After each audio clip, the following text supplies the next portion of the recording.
तो दोस्तों आज के दिन की शुरुआत होती है इस गैस सिलेंडर के साथ, जिसको पीला वस्त्र पहनाकर इसको दुल्हनिया बनाकर हम लेके चल दिए गैस एजेंसी पर इसको भरवाने के लिए।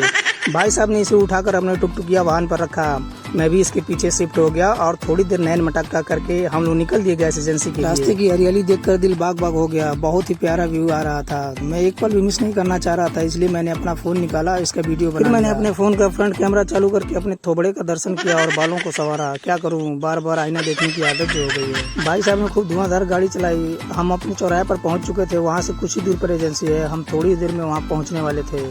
फाइनली हम एजेंसी पर पहुंच चुके थे। भाई साहब ने गैस सिलेंडर को उठाया और अंदर लेकर गए।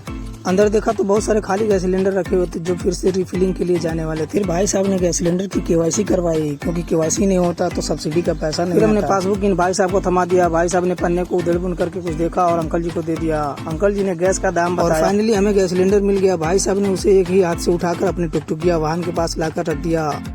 फिर भाई साहब ने पहनाया उसे पीला वस्त्र और साजो श्रृंगार से कर दिया उसे लबालब।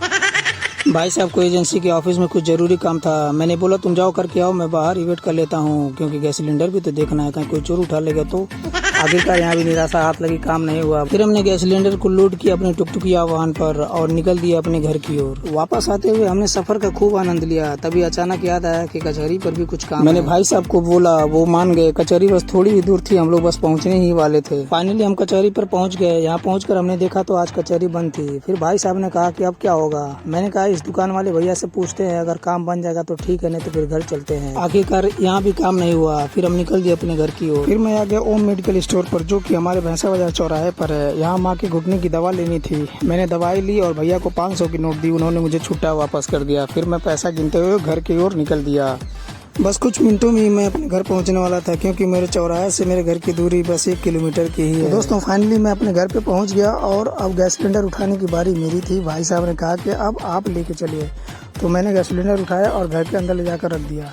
तो दोस्तों कैसा लगा आज का ब्लॉग, आप लोगों को अपना प्यारा आशीर्वाद दे करके चैनल को सब्सक्राइब करके जरूर बताएं। Thank you so much.